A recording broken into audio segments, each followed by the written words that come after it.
Episode 3 छायाओं की दहलीज। आप देख रहे हैं रूहानियत, एक जादुई सफर।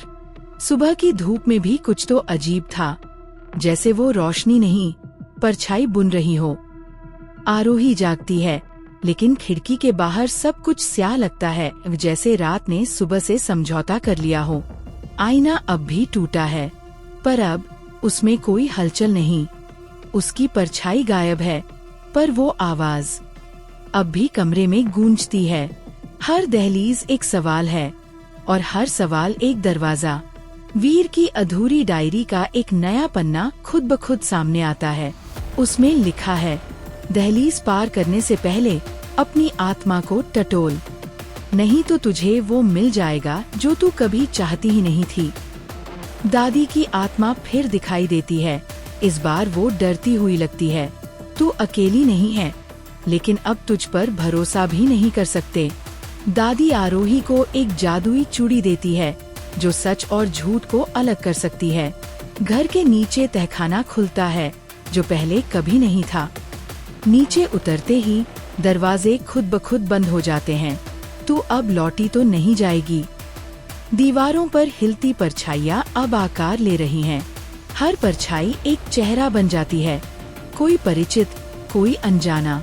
आरोही की माँ की परछाई भी वहाँ है, लेकिन उसकी आंखों में जीवन नहीं, बस एक चेतावनी, पीछे मत मुड़ना।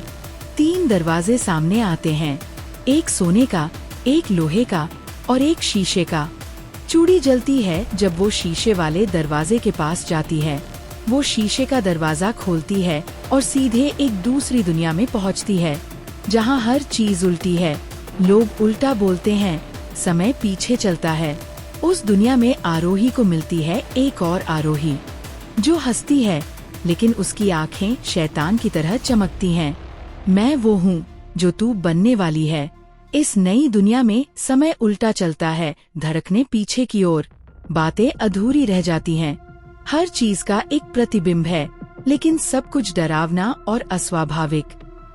यहाँ हर गलती की सजा पहले मिलती है और सबक बाद में। आरोही कुछ भी बोलती है, उसकी परछाई जवाब देती है, लेकिन वो जवाब वो नहीं है जो वो सुनना चाहती। दूसरी आरोही सामने आती है, उसके चेहरे पर वही हंसी जो आरोही कभी मुस्कान कहती थी। वो कहती है, तू इस दुनिया की नहीं, पर मैं तुझे इस दुनिया की रानी बना सकती हूँ। बस एक शर्त, अपनी असली यादें मुझे सौंप दे। दूसरी आरोही के चारों ओर घूमती है और हर चक्कर के साथ उसकी यादों को छूती है। उसके बचपन की हंसी, माँ की गोद, वो टूटी हुई चूड़ी, सब फीके पड़ने लगते हैं। तभी एक नई आवाज आती है, तेज, आत्मविश्वास से भरी। एक किशोरी, लाल बाल, नीली आँखें, का नाम है माया।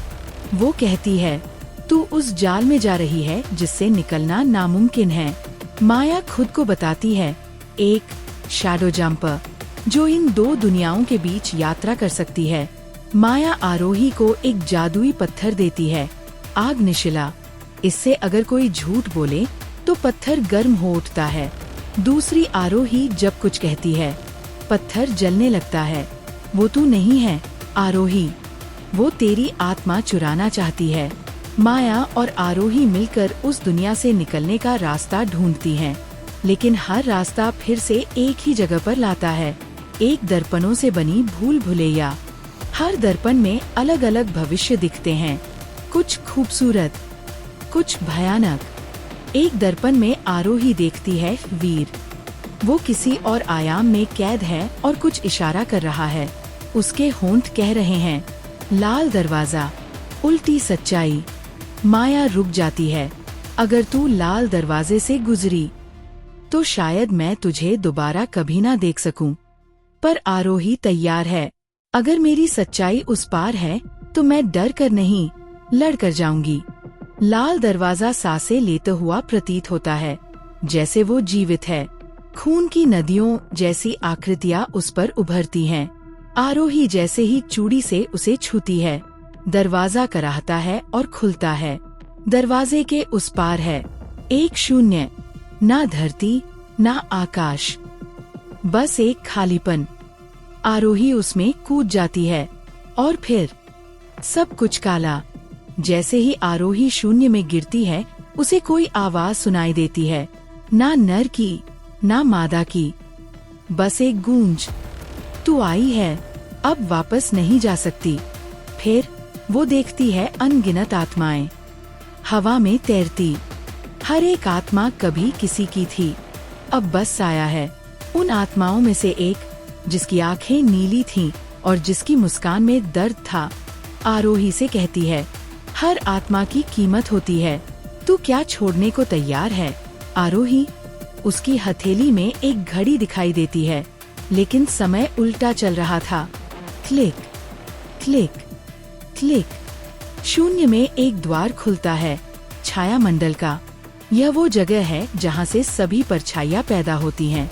यहाँ आरोही को पहली बार अपने पिछले जन्म की झलक मिलती है। एक औरत जलते अलाव के पास, उसकी गोद में बच्चा।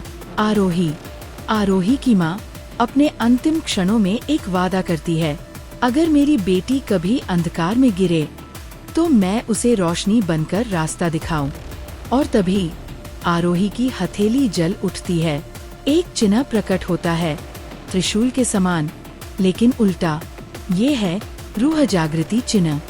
छाया मंडल में एक बच्चा रो रहा होता है, लेकिन जब आरोही उसके पास जाती है, बच्चा अचानक बड़ा हो जाता है और वो होता है सागर। लेकिन उसका चेहरा डरावना, उसकी आंखें खाली। ये सागर नहीं था, ये छाया का रूप था, और वो आरोही को उसके अपनों के खिलाफ कर रहा था। वीर तुझे इस्तेमाल कर रहा है, तेरी माँ ने तुझे श्रापित किया था, और माया, वो तुझे बदलना चाहती है। हर शब्द एक जहर जैसा असर करता है।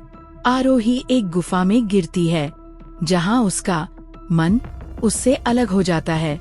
मन एक और लड़की का रूप ले लेता है, जो उसे हर डर, हर असफलता और हर गलती याद दिलाता है। ये सबसे कठिन लड़ाई थी, खुद से। एक छोटी सी चिंगारी आरोही की हथेली में प्रकट होती है। ये वही चिंगारी थी जो उसकी माँ ने छोड़ी थी। उससे जैसे ही वो मन की परछाई को छूती है, एक विस्फोट होता है। सारी छायाएं पीछे हट जाती हैं। आरोही चेतना में आती है, लेकिन वो अब अकेली नहीं है। आरोही एक पुराने मंदिर में खड़ी है, जिसके चारों ओर पवित्र मंत्र गूंज रहे हैं। वहाँ एक विशाल द्वार है, जिस पर लिखा है, जो इस दरवाजे को खोले वो या तो नष्ट होगा या नश्वरता पा जाएगा। और दरवाजा धीरे धीरे खुलने लगता है। द्वार के पार खड़ा था एक युवक। उसका चेहरा अधूरा, लेकिन उसकी आंखें बिल्कुल वैसी ही जैसी आरोही की थीं। तू देर से आई आरोही, पर अब सब शुरू होगा। फिर वो युवक बदलने लगता है। उसकी त्वचा पर अंधकार सरकता है और उससे निकलती है एक परछाई, जिसकी शक्ल हूबहू आरोही जैसी होती है। Cliff hanger line. आखिर क्यों हर परछाई आरोही जैसी दिखती है? कौन है ये रहस्यमय युवक? और क्या आरंभ हो चुका है कोई प्राचीन युद्ध? क्या आप तैयार हैं उस सच्चाई का सामना करने के लिए जो अब तक छुपी थी? सुनते रहिए रूहानियात, एक जादुई सफर, केवल YouTube, Spotify और Pocket FM पर। अगली कड़ी में होगा रहस्य का अगला दरवाजा। मत भूलिए, सब्सक्राइब करें और बेल आइकन जरूर दबाएं।